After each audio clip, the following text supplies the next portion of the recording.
Welcome back to The Breakdown with me, NLW. It's a daily podcast on macro, Bitcoin, and the big picture power shifts remaking our world. What's going on, guys? It is spring break week, and that means we are checking out a new Blockworks podcast.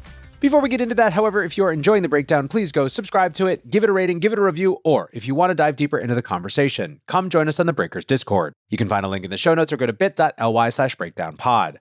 All right, friends, as you know, this is spring break week here. We are down in Florida, bringing the kids to Disney for the first time. It's a grand old time, but it means that I am not sitting at my computer chained to the tariff and crypto madness. And so what we're going to do instead this week is preview some other great Blockworks podcasts. Crypto has something for everyone. There are the degens who just want to talk about trading. There are the builders who want to talk about tinkering. There are the hodlers who want to talk about Bitcoin.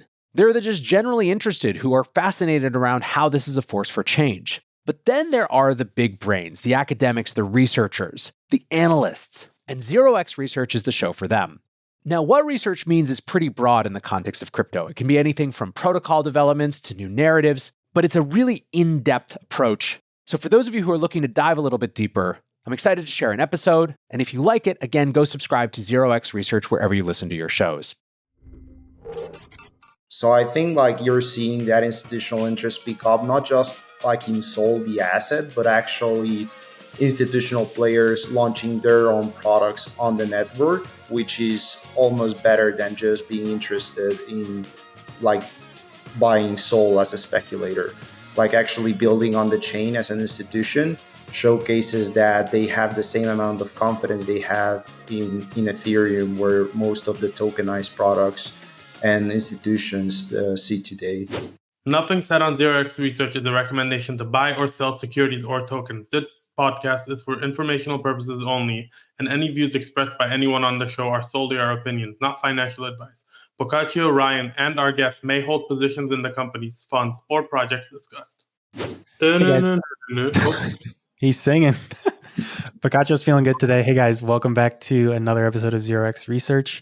I'm joined by Bach, Carlos, and Mark. We got a full research crew today. Our lovely Boccaccio is back to join us on a roundtable again. We always love to see that. Before we get into things, as always, we are constant shills for our events here. So I want to give another quick reminder for Permissionless coming up in the end of June, June 24th through the 26th in New York. Lots of conferences in New York this year. 0x10 is the code as always if you want to get tickets 10% off. A bunch of us will be there. I know Boccaccio and I will be there. I don't know how many of the other team from the research team and 0xResearch favorites will be there, but we should have a pretty decent crew showing up. So if you want to come, meet people from around the industry, chat with us, we'd love to meet you. So 0x10. Bach, you want to say something?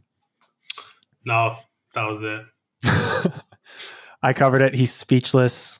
He is gawking at how good my shills have become. You did a great job, man. We can get out of the shills. We can talk. Let's dive into the markets a little bit. I'd love to get Mark LARPing a little bit on macro because he doesn't get the chance often, and we try to avoid that. But big news last week was peak uncertainty. No one knows what the hell's going on. There's going to be massive tariffs, and then all of a sudden it's no, there aren't going to be massive tariffs, or maybe there will. Trump and admin kind of pulled back on what they had been headstrong on for the past month or so, 2 months maybe. So now things are kind of up in the air. It's maybe there's exemptions for certain things like chips, electronics, different specific industries or materials. Though this kind of battle with China still seems ongoing or TBD. But at the very least, the markets have looked up. We've seen some excitement, at least in our space. Bitcoin was in the 70s and now we're back, mid 80s, and, alts and other things have seen, a little bit of room to breathe. How are we thinking? Mark, what are your thoughts here? Yeah, well, when the chaos ensued, prices were down. I've been in the crypto space for a little bit now, so I just saw that as a buying opportunity, but mostly for stocks. I got, some of my Brazilian equities that I've had on my watch list for a while, a bit cheaper than I'd like. So that was good. these things kind of don't worry me when equities, even BTC comes down. It's like just fundamental support. There's this thing. Past performance is not can be used as a good future indicator. I look at U.S. markets and I just think the opposite. I just think like you want to hold the assets where the top 1% are. So I'm never like it's something I never panic about. But I mean, but one thing that was concerning was the bond market. Uh, was it April 2nd? April 2nd, there was an announcement, I think, or somewhere around there. And then for like no company below investment grade. So investment grade is like companies that have a strong balance sheet, able to pay back their debt. And if you're below that, you're considered junk or like non-investment grade. Like no non-investment grade company issued a bond in the market at all until maybe this week. So that was actually kind of like spreads really picked up high. The treasury yield, 10 years, 2 years, they all picked up high, which is kind of the antithesis of what Trump and Besant are trying to do. So I think the bond market was a little bit more worrying, and that probably put more pressure on the administration than any other, than like stocks or like, I don't know, like Main Street, because, there's been, nobody wants to oppose President Trump right now. There's no like lawsuits against it. Like I think Main Street just wants to play by his rules, go along with it, because that's probably the best strategy. And I think I agree with that. Even though some of the smaller, I don't know what to call them, like trade into like, I don't know, groups have put some lawsuits, and they think like judges will be the way to block these tariffs. But the on again, off again with the tariffs, I just think it's a great environment for traders. But yeah, I think as it earlier there. Yeah, I also think like on the macro side, the other news is gold making new all-time highs. I think this morning, I think we all bought the wrong digital gold. Should have bought the physical. But like, and yeah, I think we're nearing like maybe a top there. A lot of perps trading platforms are listing PaxG, which is like the gold issued by Paxos. I know Drift listed it like this week.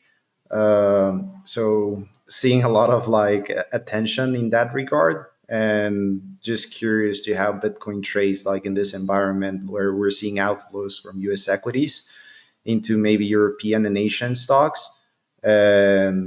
And how just curious to see how BTC performs in like this like new regime.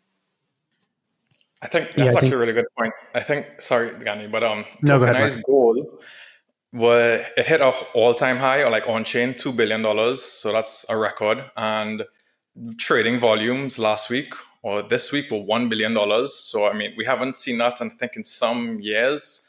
And, I was looking at our new Ethereum dashboard today, and it's the most traded tokenized thing on Ethereum.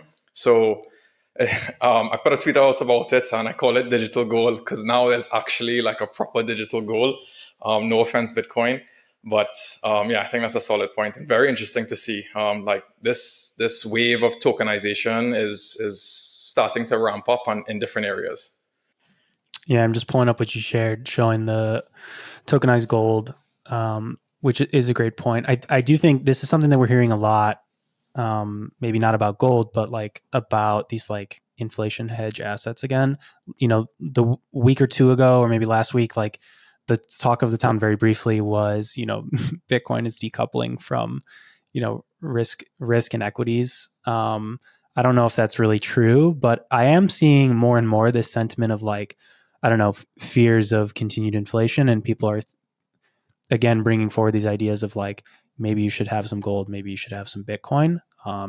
Bitcoin keeps kind of rearing its head in these conversations at least more and more broadly than I think it ever has in the past. And maybe part of that is just driven by like, when you just look at it over the past couple of years, it's a far different asset today than it was, a few years ago. The market cap and the size has expanded rapidly in the past few years. The other thing that I find maybe interesting or worth pointing out as well, when we think about what the market's thinking about, is our friends over at Polymarket and this US recession in 2025. Maybe you're right, Carlos. I mean, who knows whether that was like a short-term bottom or like a top in terms of like fear, but at least in terms of what, the poly market traders are saying on this one, there was like a bit of a peak in the worries for recession here back, a week ago or so. Who knows? Maybe things could get worse from here. I'm not an oracle, but it is nice that we have more data and more markets that kind of like play into these different things. And, they might not serve as signal or alpha, but at least being able to look at them after the fact and understand, maybe at least how the market is pricing some of these things in. It's funny, Danny, that chart that you just pulled up, it very closely mimics the ICE bond spread. Normally they say maybe a 4.2% is like we're heading to a recession.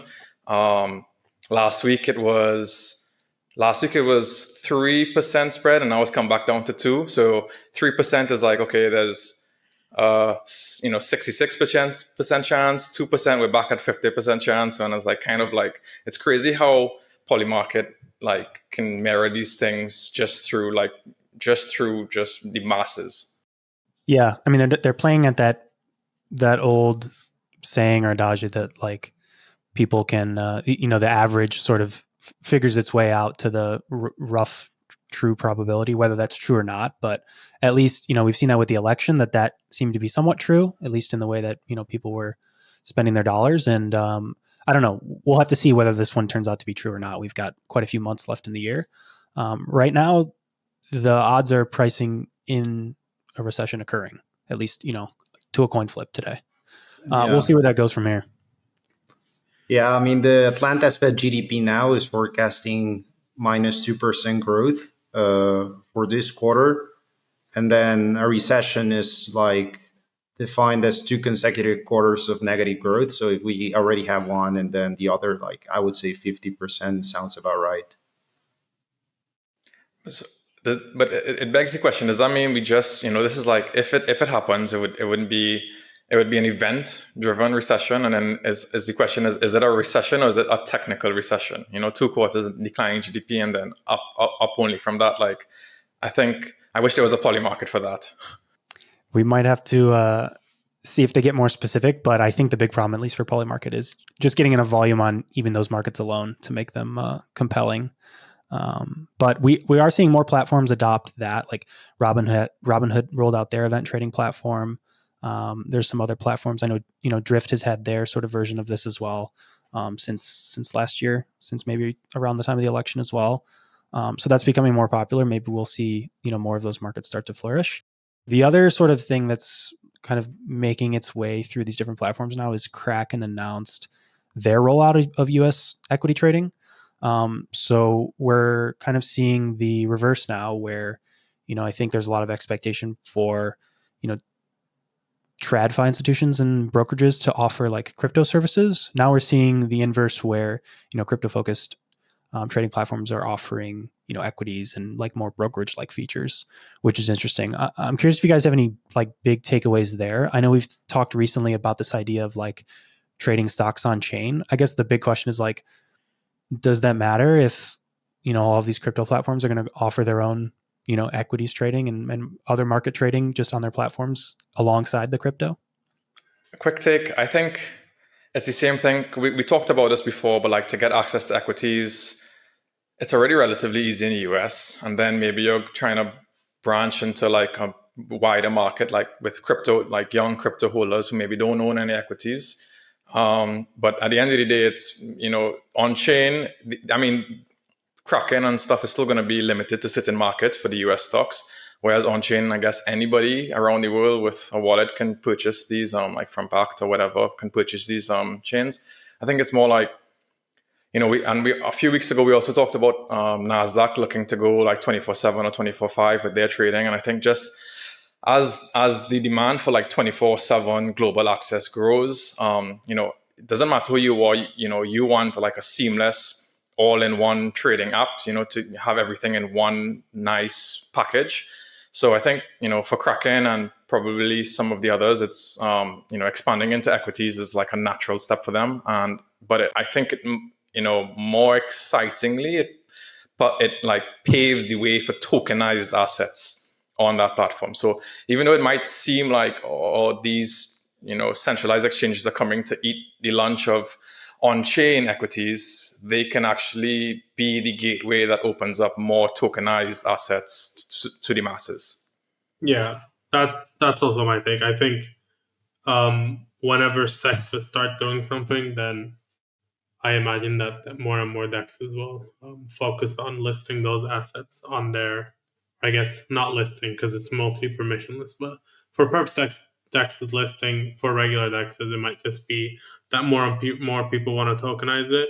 I think you probably want to focus on, I know we mentioned Kraken, and I've historically said that Coinbase is slow. I think you probably want to focus on Coinbase in this scenario, though. Because they have base, I imagine they're going to try and onboard as many equities as they can. And on the technical side, it makes sense. They hold a lot of the USDC for Coinbase on base, so it should I assume they already have a process for accounting and ensuring that this works out. So it should be relatively trivial for them to make this happen. If they actually do make it happen over the next year, we'll see. Like I said, they tend to take their time, but we'll see. For me, the main takeaway is like the convergence between like fintech and crypto. Like there's been talk over the past year of Robinhood competing with Coinbase and other crypto platforms. And I think these cements like this convergence where Robinhood was like venturing into crypto more and more. And now you see centralized exchanges venturing on the TradFi side with stocks and ETFs and stuff like that. So I think over time you will see both of these platforms kind of having the same offerings and competing on the same ground. And my other takeaway is just what does this mean for platforms like Backed Finance, who offer like tokenized stock? Like for instance, Backed offers tokenized coin on Base. Like if Coinbase starts offering like tokenized coin, like what does this mean for Backed? Like do they still have an edge, or like do they become are their services no longer needed? Yeah, I think that's a good question. I think it's sort of the question we have about a lot of these like crossovers between like fintech or like centralized exchange versus like decentralized platforms is, are they going to build it themselves and then just like kind of uproot the players who are kind of playing in the permissionless space right now? And I think it's kind of like hard to say because at least from what we're seeing with Coinbase and Base, they're kind of experimenting on both sides, right? They're using Morpho for like Bitcoin lending, but that at the same time they're experimenting with Uniswap v4 hooks for like permissioned pools and trading. So it's hard to say.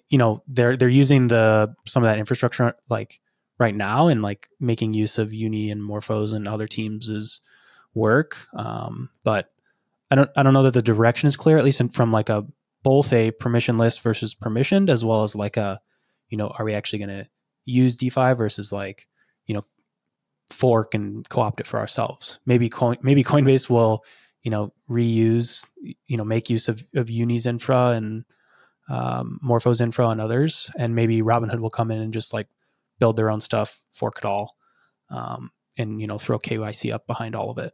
Hard to say at this juncture, but we'll see. We're kind of slowly seeing some of these pieces at least kind of trickle into place, which is prompting the questions. Yeah, and ahead, Mark. Just to add, sorry, Mark, you probably have something more important to say, but I'm going to cut you off. Something to think about here is that like SEXs move very, very slowly, and regulation moves even more slowly. So there's probably some time for. I know that all of it has been already happening, but there's no need to panic. Not everything's going to be forked overnight. Yeah, I agree. I think, like you said, the regulatory aspect is going to be the slowing factor versus the actual technology. But on that front, I was going to say something with the blending of like the converging of blockchains and the TradFi world. Something I learned this week is that in the US, there's these HELOC loans, like home equity lines of credit, and last year, 20% of all of those loans were done on the blockchain, well, specifically Provenance. And then that's through That's through, Figure Markets, but they have like a white label product. So there's many like different like distributors, let's call them that. So like, these borrowers, they don't know that they're using a, blockchain in the back end, not necessarily, it's all abstracted away from them, right? So like, this is kind of an example. I mean, this has been years in the making, and because again, the regulatory approvals take some time, and you have to get these things done right. But this is a good example of how this technology can make accessing these kind of loans cheaper without anybody delving into any of the complexities, but still having some form of like centralized legal like entity who's facilitating it. Yeah, I think that's a good point. And then maybe to hammer home the regulatory front, like we've seen as well with Robinhood and their attempts at rolling out the event trading platform. They got shot down initially by the CFTC, I want to say, when they tried to do trading on Super Bowl outcomes. But now, more recently, at least within the past month or two, they've been able to do a broader rollout of that platform. So at the very least, we're starting to slowly see on some of these things, in this case, it's just prediction markets specifically, the regulatory gears are turning a little bit. Paying attention to what's happening, it's laying out the threads for the future. We can kind of see some of these things start to form. Maybe in a slightly different gear, I want to talk about, I think this is kind of a hot topic right now, like Solana's sort of institutional mindshare is becoming a bit of a topic or a thing that's happening. There's conversations and at least around potential ETFs coming to the US. It sounds like there may be some products in Canada and some other places already that are live. And the other sort of shock that we've seen in traditional markets is Janover is taking basically the MicroStrategy approach, right? They raised some money and then they bought some Solana. They've bought more since this announcement of 4.6 million. I think they've maybe doubled or tripled their buys, but I think they essentially raised something like 40 or 50 million with plans to invest a lot of it in this whole ecosystem and run a validator, things along those lines. And so we're kind of maybe seeing like a sailor strategy, but with Sol sort of approach, if that's the right way of thinking about it. I guess I'm curious you guys' thoughts. There's a lot of talk. It's funny. There's a lot of talk actually about ETH and Ethereum's like institutional mindshare. All the institutions are going to come in and buy ETH because ETH is the best place to do things on chain. But I find more and more that there's actually maybe a lot of interest on the institutional side for Solana, or at least some of the conversations are popping up and seeming that way. What are your thoughts there? I mean, people want the coin that goes up, like even institutions. That's really it. Nobody wants to buy. I remember actually one of the things that people kept pushing back in the day when ETH hadn't underperformed for this long was, institutions are going to look at ETH and say, wow, this has a lot of catching up to do. Don't think that's been the case, as you can tell by like ETH ETF flows. And yeah, I think, these guys, like, I think we obviously institutions have different forms of approaching investments, but at the end of the day, they also have the same monkey brain that we have, and they see a chart that's going up or a price that's going up, and they're interested more in that asset.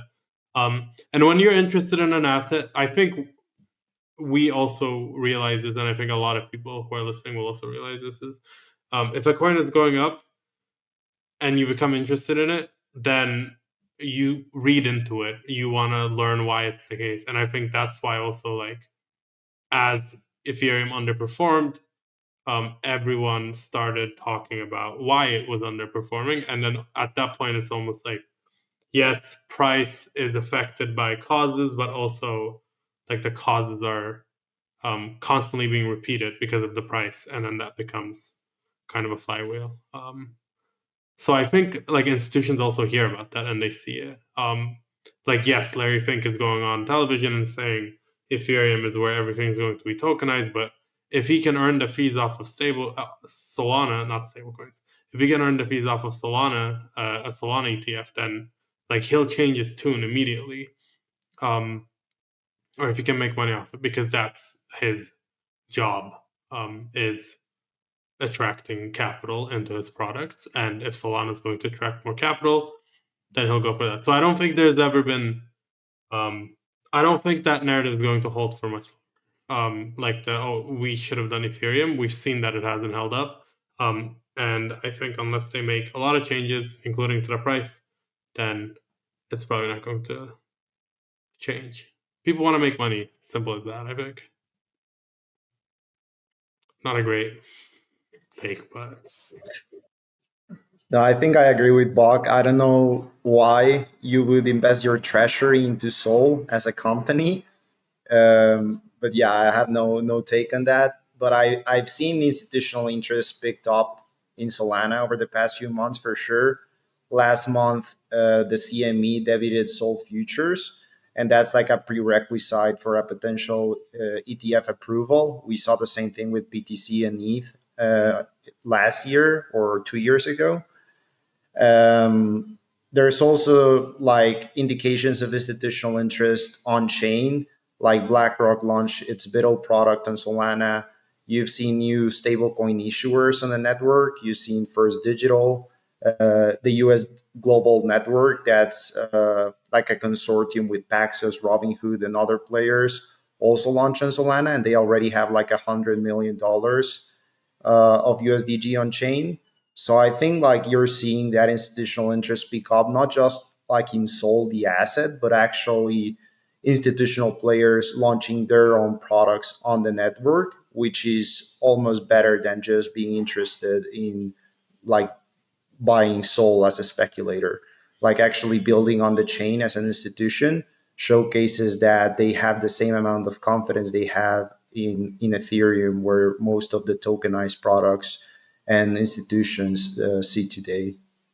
Yeah, 100%. I think the CME futures is a dead giveaway that ETFs incoming. I think Polymarket has the odds at like 80, 85%. Not that they were necessary, but like with the current admin, we kind of know it.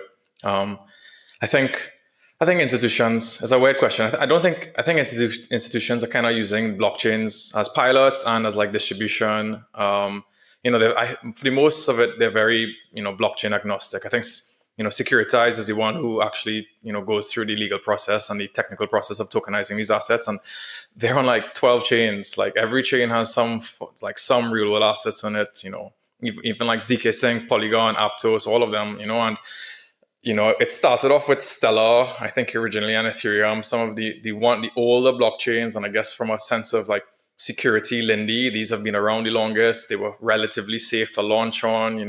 Maybe some years ago, Solana had outages problems. But I think as the tech has evolved and the understanding of these technologies has evolved with it, these institutions are feeling a lot more comfortable tokenizing on these chains. And at the end of the day, these are off-chain liabilities. So if Solana goes down again, or if something else happens, like they still have a first ledger of records in some other digital ledger that's not a blockchain somewhere. So like those risks can also be mitigated to some extent.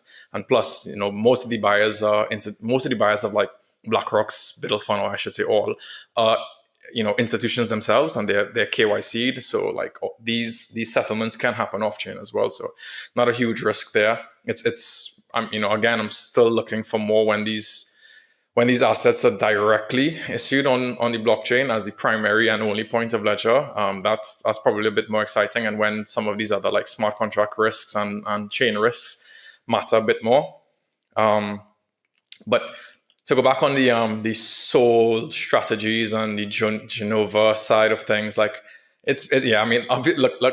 Sol strategies was the first one I heard of doing it, and the name tells you they're trying to very well mimic MicroStrategies, which also changed their name, which I don't like, by the way. Strategies, I don't like it. MicroStrategies are a lot more powerful brand wise, I think. But anyway, I digress. I think what's neat about these companies too, because I was like reading some of their filings, and they are also going to be validators in the space. Whereas, with MicroStrategy, they just buy Bitcoin and hold it.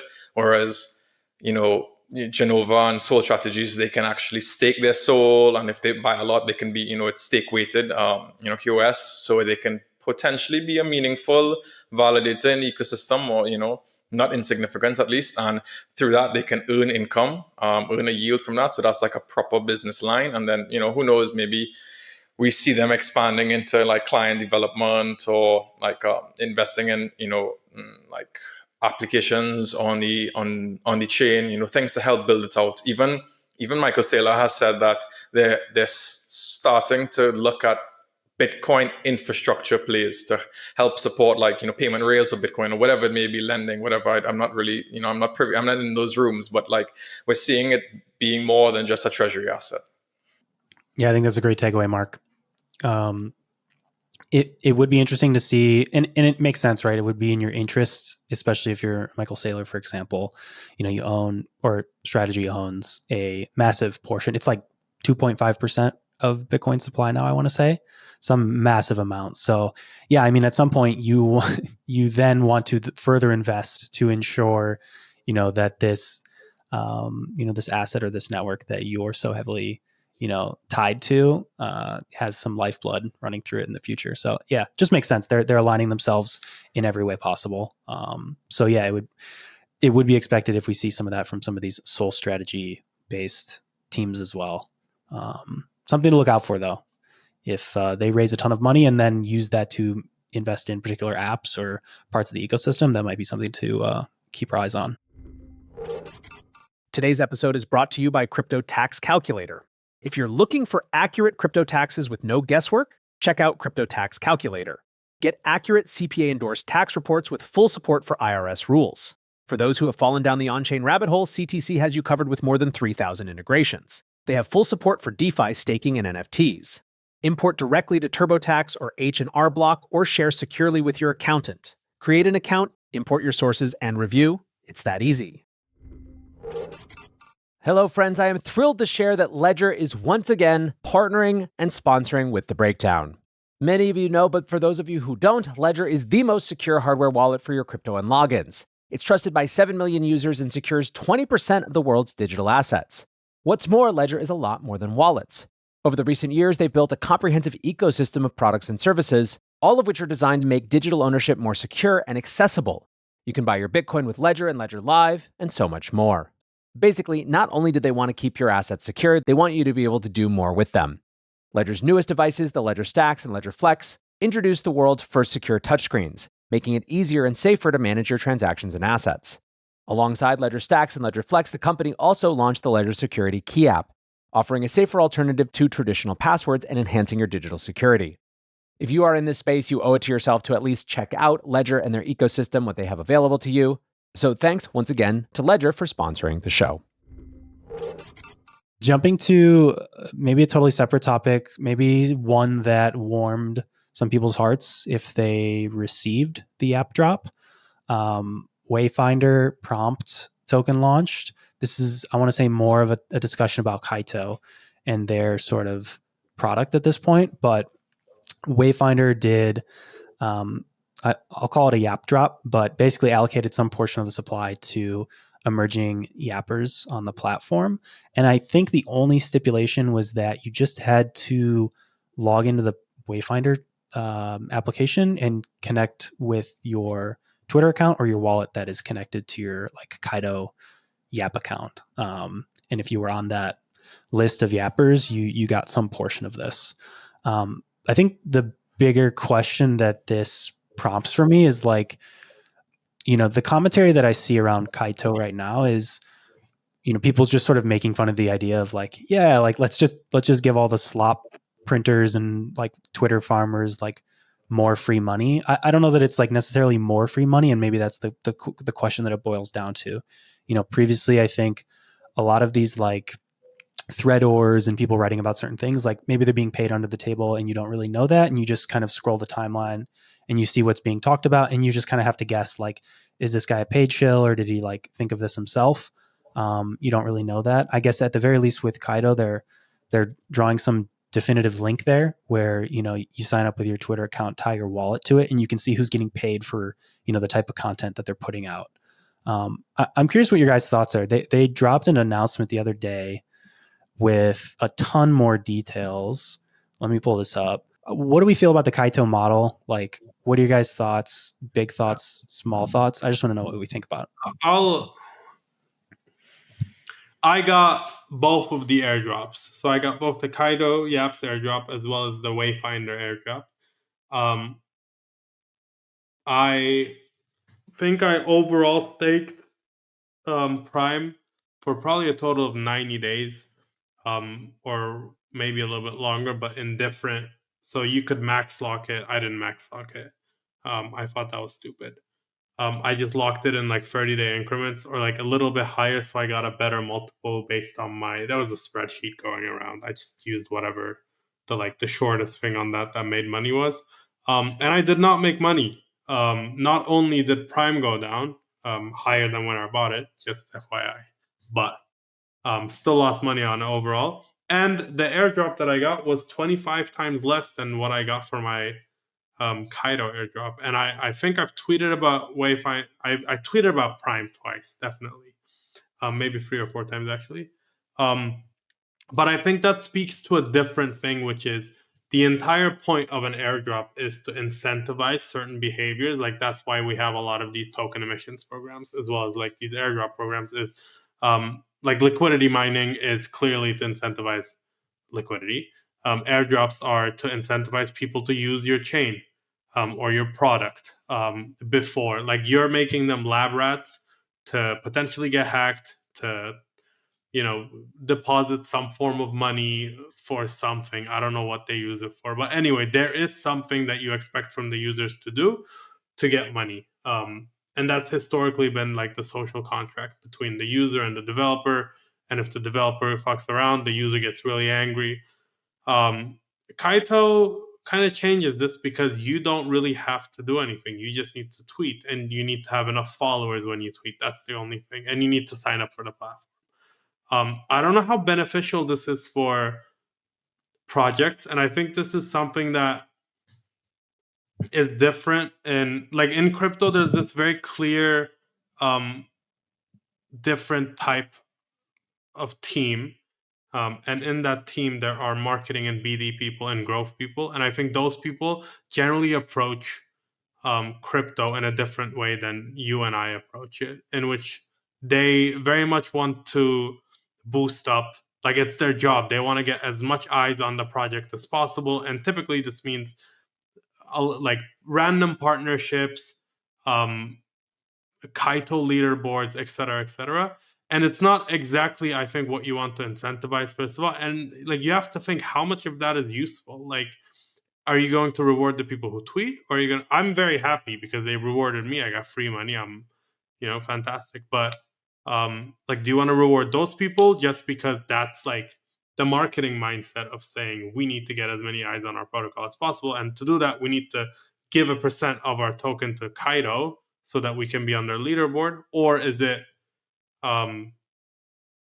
to, I don't know, do something else? Like there's a million ways to airdrop. On top of that, you can also do coin sales, token sales. That's something that we're doing, Echo, Legion, etc. So that's like my big takeaway is there's a clear like shift in how things are done. And I'm not sure if it's the best way to do it, because the token is technically the best tool that you have as a project to incentivize certain usage. Like it's our form of what traditional apps got with like gamification. We have it with the token, and the token is 100x more powerful because it's direct financial alignment. So I wonder if they're kind of wasting their juice on some like social media engagement that some marketing person came up with and said we should give this out, versus like if there's actually better ways to use it. That's my personal opinion. I'm kind of upset, clearly, because I didn't get the airdrop that I wanted from the tokens locked. I honestly, 25x less is ridiculous for staking money and then not receiving it. I don't know. This sort of reminds me to the NFT airdrop meta, where projects used to reward certain NFT communities with airdrops without really doing anything for the project.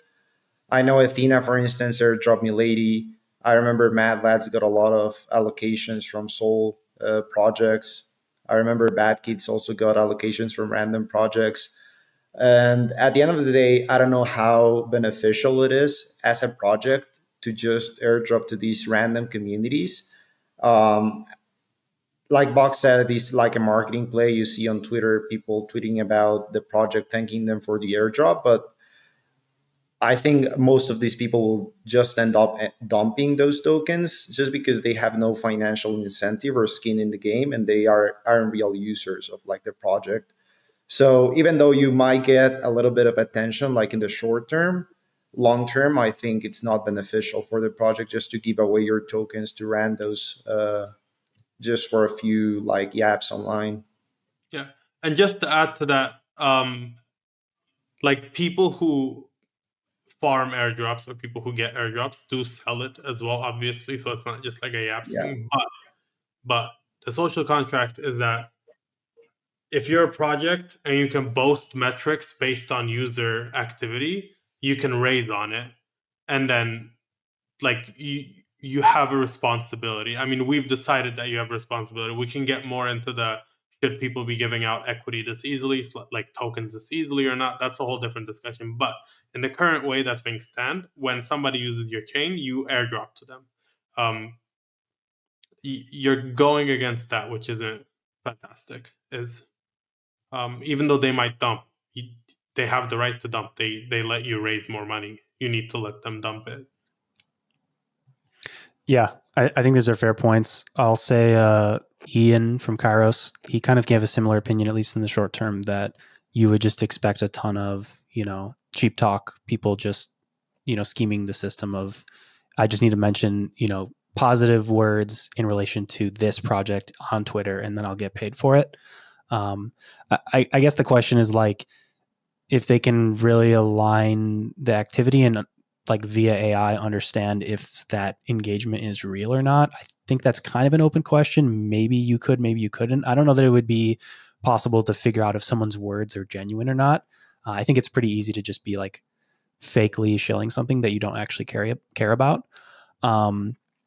Maybe the bigger thing is like, some of the pieces of this like change to their system that they announce are having assigned yaps from a Yapper leaderboard, but then also assigned staked Kaido, which rewards you with some token reward sharing in relation to like a specific project.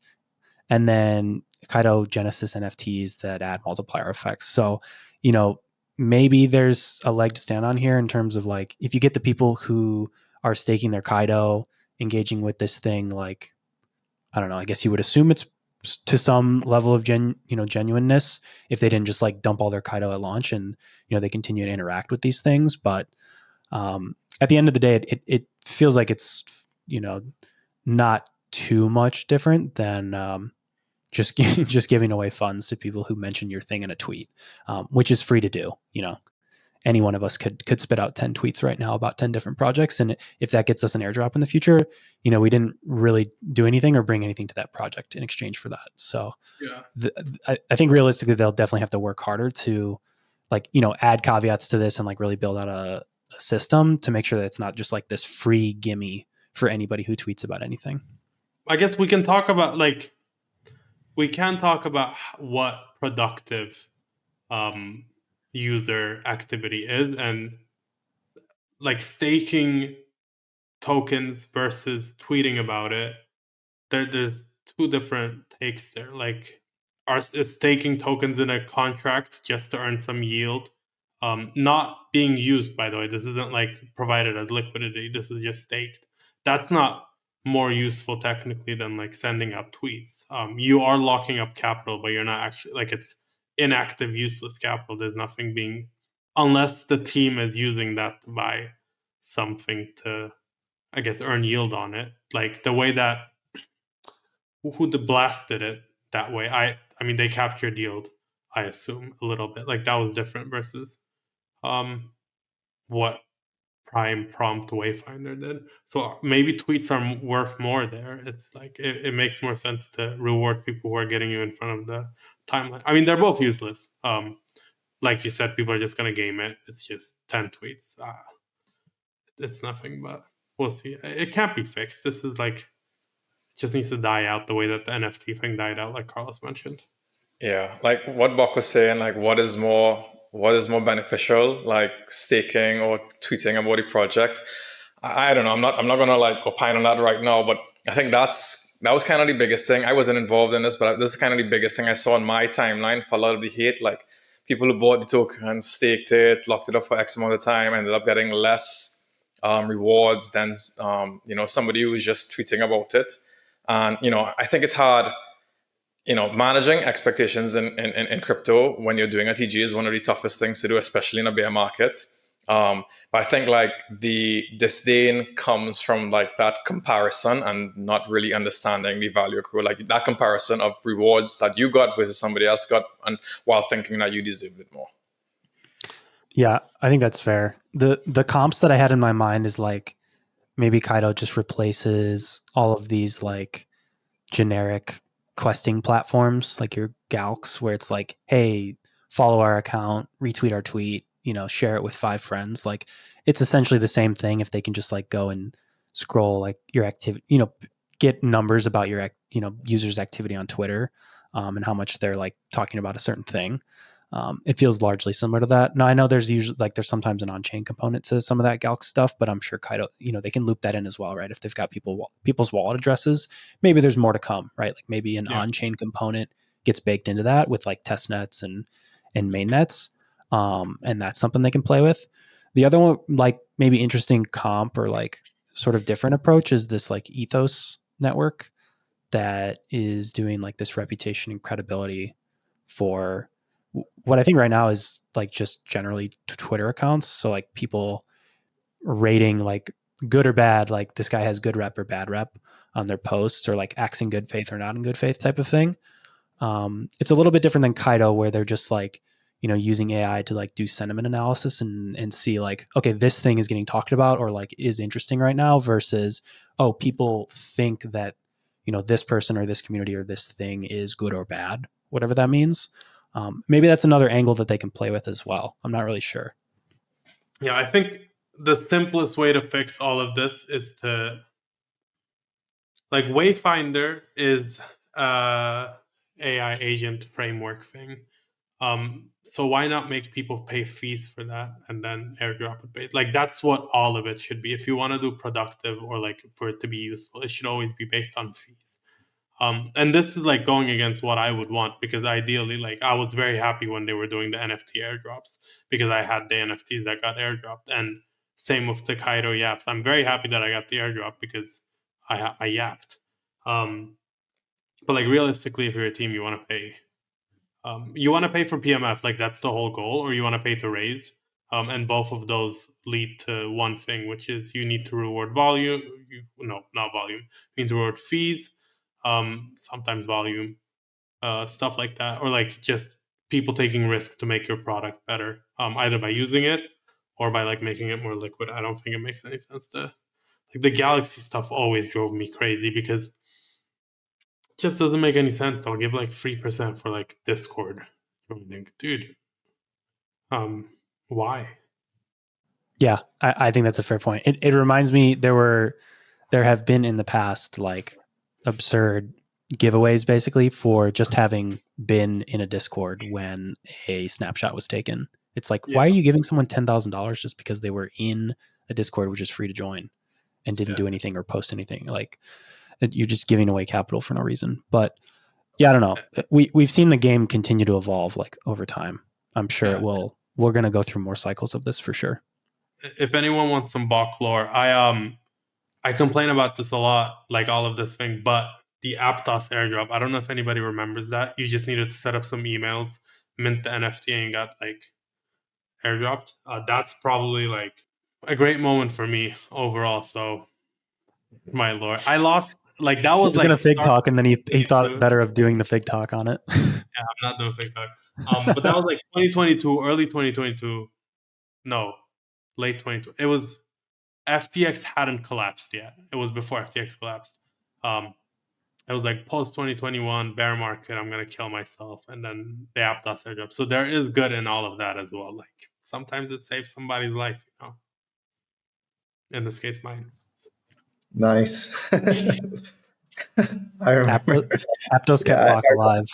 Yeah, I remember something similar with the wormhole airdrop, where they airdrop to a bunch of NFT communities, but you had to like link to their Discord, and a bunch of people didn't like link their account, like their NFTs to the Discord, and that caused a huge amount of controversy. But at the end of the day, like people don't like people forget it's just free money. Like they're giving you free money. I don't understand why people complain so much at the end of the day. If they didn't have any financial incentives in the project and then they just didn't get any money, it's obvious. Like I don't understand why they would complain otherwise. To be fair, I always complain, because if you complain, they'll have to try and make it better, and I might get free money. So maybe I'm the problem. Yeah. Yeah. Good points on all sides. I mean, I think it's tough with all the arbitrary criteria, right? And you don't know beforehand. And so it's then easy for people to run down the conspiracy rabbit hole of like, oh, well, all the insiders knew, they all linked their accounts, they all bought this thing beforehand, and they dumped right before the snapshot or whatever. It's like, what are you going to do? The days move on. Yeah, I will say one thing: the insider conspiracy is less of a conspiracy and more of a fact, I think, because it's not coincidental that they sell exactly at 12:01 after their snapshots at 12. So yeah, I mean, definitely when you see charts move like that on assets that are directly related to like snapshots, then somebody knows something. It's just like it isn't you. All right, cool. I think that was good chat. Last topic I want to jump into, and we've got Bach here. He wrote about Bera a couple months back. We had to bring him back on. The timeline's asking what's going on with Bera. I want to pull up our dashboard. We do have some decent data here. I think the big question mark, we can ignore price, but the other big question mark is like, we've got this chart of stablecoin supply on Bera, for example. And over the past few weeks, we've gone from a pretty strong high of 800 million plus down to 378 million. So like a net loss of like 500 million or so of stablecoin supply on the chain. There's a couple of other metrics that stand out, but I think maybe the one thing that's worth pointing out is that this week here, like March 24th, does coincide with when proof of liquidity went live and they announced a bunch of new reward vaults. And there was also a spike in BGT redemptions that day or that week around that time frame.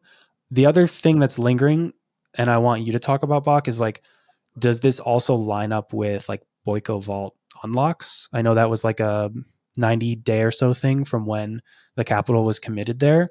I wonder if this is just like a big storm that's kind of all combining and hitting Bera all at the same time of, changing up which vaults are being incentivized, and also like a bunch of people in Boyko got their money unlocked. What are you thinking? I mean, it's exactly what you said. A bunch of people got their money unlocked. The market's down. People want to get out. I need to preface this, and I already told you, Danny, I have to preface this, is because like the market has gone down, and in general, we see that people don't have the same risk appetite that they used to have. So you can't blame all of this on. I don't think you can blame a lot on the Berachain team. But in my report, I did highlight that I thought it was a bit silly that they locked away a lot of interested Berachain capital in Boyko, and it wasn't moved until later. And that was, I can't remember how much it was, but it was billions of dollars from 30 to 90 days locked away. Now that's, I think, the second tranche of that hasn't unlocked yet, so that's something to keep an eye out on. The second thing is, like I said, that's unproductive capital. Can you pull up the REV or the fees? Not REV. I'm gonna get yelled at.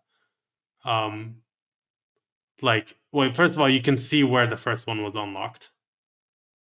And second of all, or actually, that might not be. Anyway, you can see that like that money just hasn't gone in. It doesn't make a lot of sense for a chain like Bera to not have.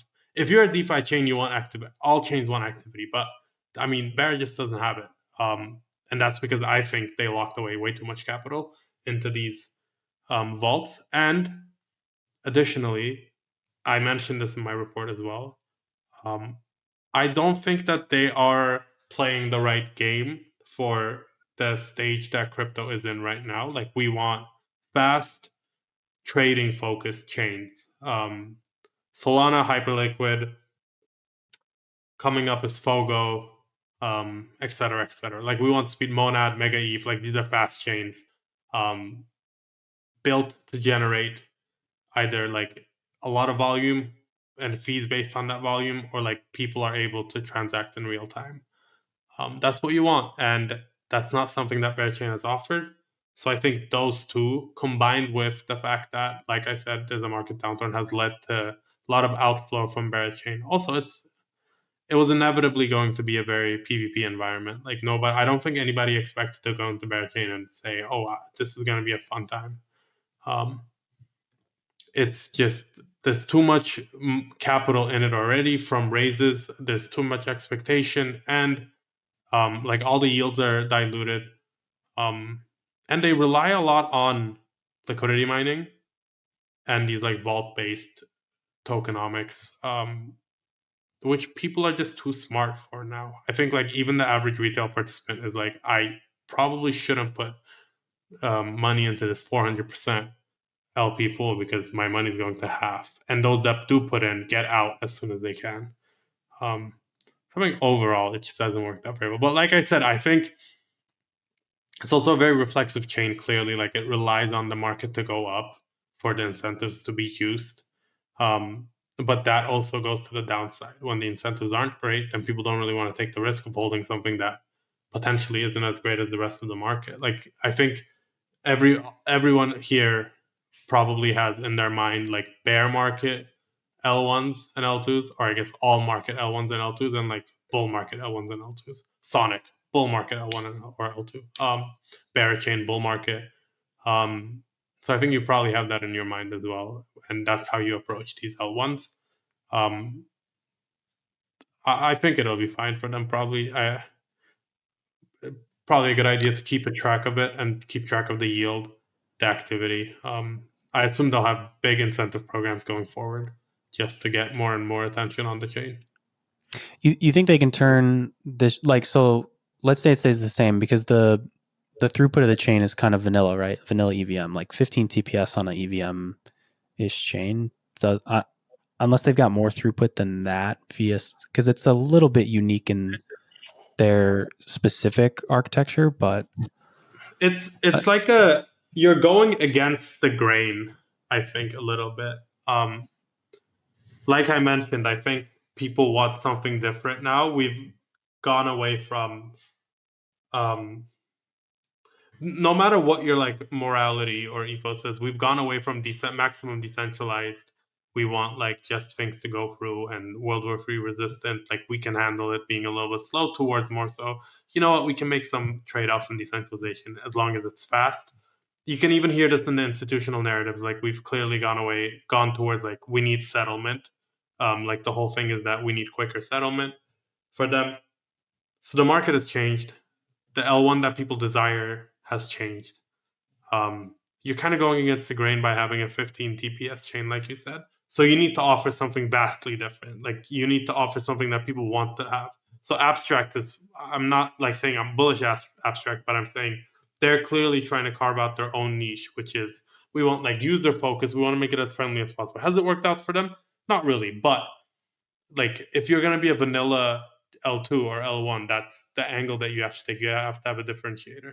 But you can't both be like a slower chain, in my opinion. You can't both be a slower chain as well as like your main offering is, oh, we're going to bring like 2021 DeFi back. Like, and this is also my scenario for a bunch of other things. Like, I don't think the past can always come back because it relied on a completely different set of circumstances. In that case, like ZERP, as well as like people didn't really understand how anything works, so they just fucked around a lot on chain and they mined liquidity and life was good.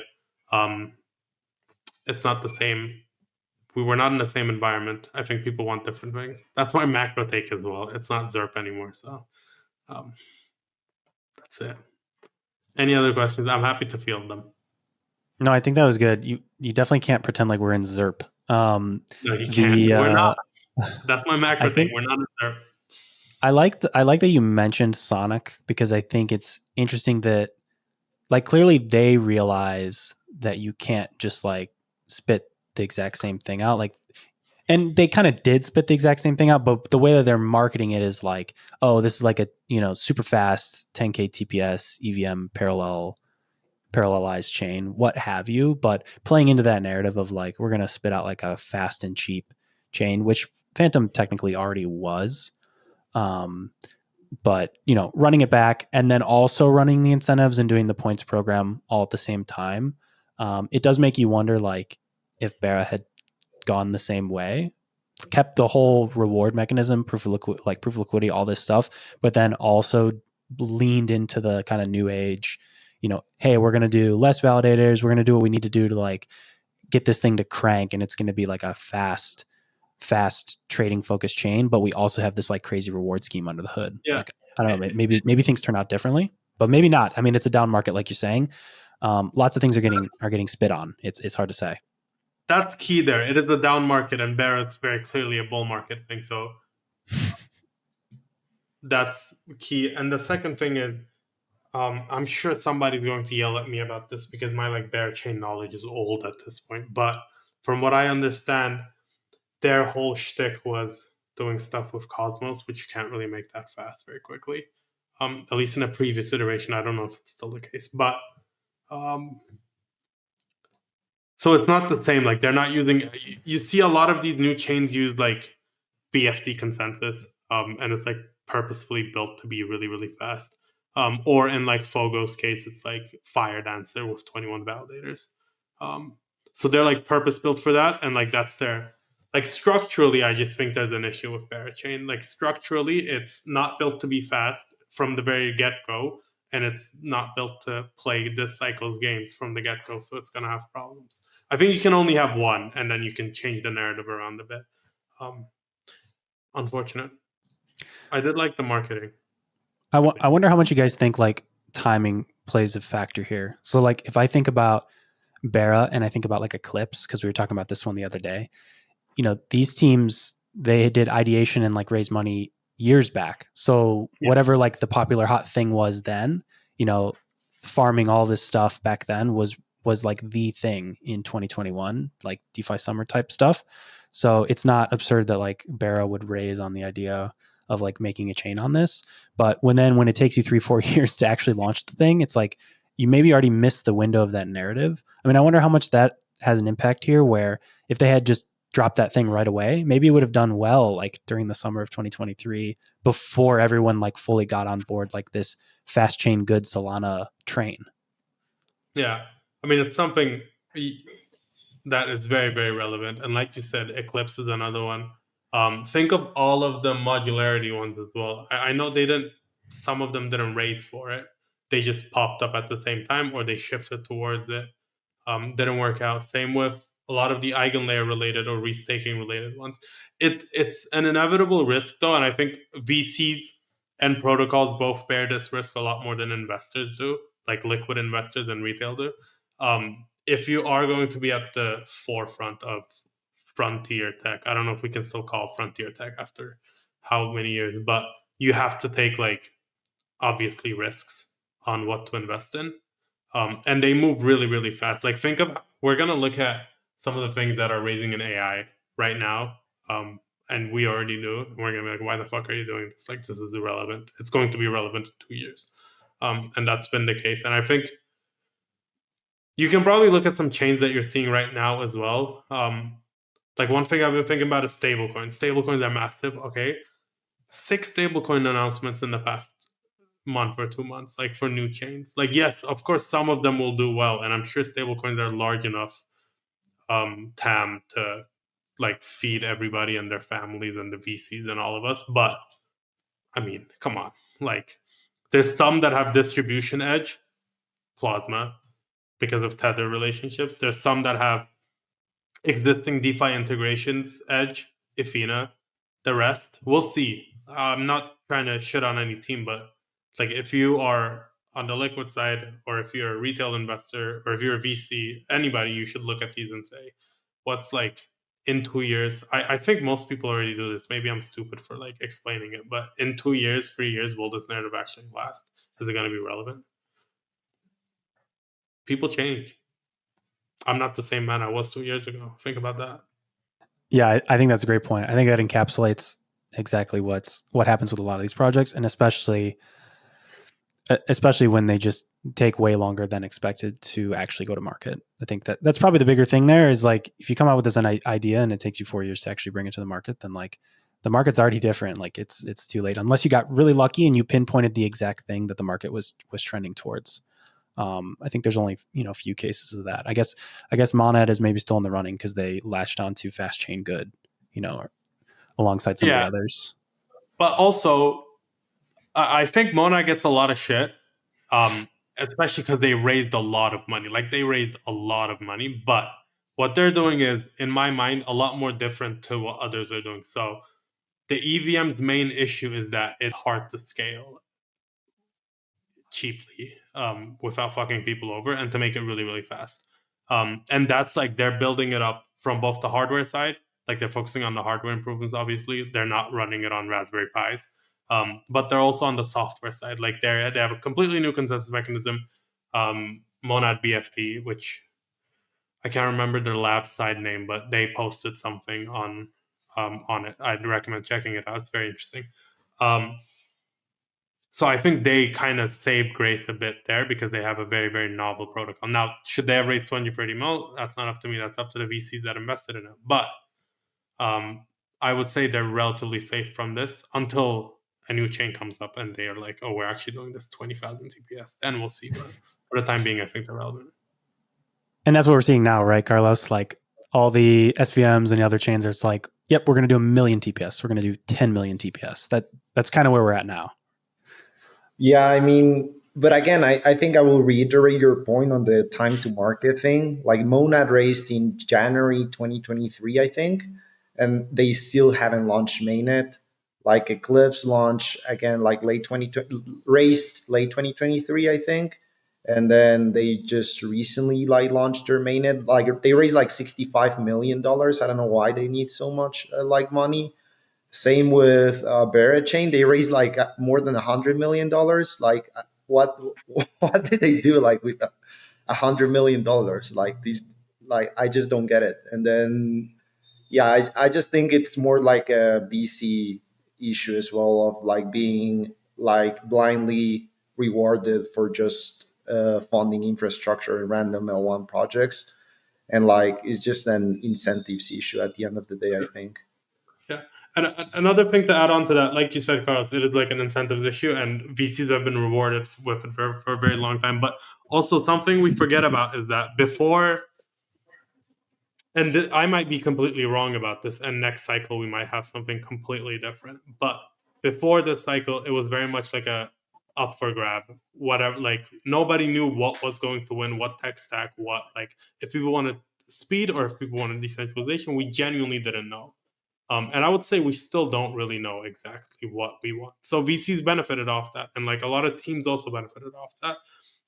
And investors also, because you could make a lot of money longing Solana FX. So like we had some form of there was a gap there. We didn't know. I think that's been filled semi, and we know that we want fast more, at least slightly more than other alternatives. I think the big thing that people knew, everyone knew that we wanted better UX, and there was no agreement on how to get there. And that's how you end up with stuff like alt layer, but also just like Solana and Sui and Aptos, but also like a million L2s and like L2s that then have like a million L3s on top of them. Like there was no semblance of agreement on like what the right way to like solve because it's not like there's one UX issue. You can't just like be like, it's the one thing, but there's a lot of like various UX issues that I think the industry was going after. So Were you going to say one more thing? Otherwise, I have a question for the group before we close it. What were you? Yeah, just ask the question. Okay. So then if we sit here today, what do you guys think? Like you look out 2-3 years, what's like the thing that you think is going to be the same or that Bitcoin doesn't change, man. It can't change that. Excluding Bitcoin. Is it are we still going to be in Solana land, or is Hyperliquid usurped it, or is it something else? Is it Fogo? I even think Bitcoin might have some L2s in 3 years. That might start to be getting some transaction fees. Carlos vehemently disagrees. I don't know about Solana, to be honest with you. I like L1 landscape. I genuinely don't know. I think because we recently had DAS, recently as in like a month and a half ago, I'm still on that train of like, oh shit, like the big TradFi guys and the sectors are gonna eat our lunch in the L1 space. So like my base assumption is to say Robinhood is gonna buy like an entire dev team, build out their L1, and it's gonna cook. But that's probably just like I'm anchoring my thoughts to the last month, so that's probably not the best take. Probably a combination of, I think Solana probably stays. But we said that about Ethereum, and are you convinced that Ethereum will stay? I think it probably will, but I'm not convinced. So we'll see. Hyperliquid though, definitely. Hyperliquid. I do think these things can hunker along even as shells of their former selves for a long time. So I don't know that, like, I mean, you could have an argument about, like, I don't think ETH is gone away today. So I don't know that in 2 or 3 years, even if it continued on its current trend line, if it's really gone away. And if it turns around the ship, then obviously it's not gone away.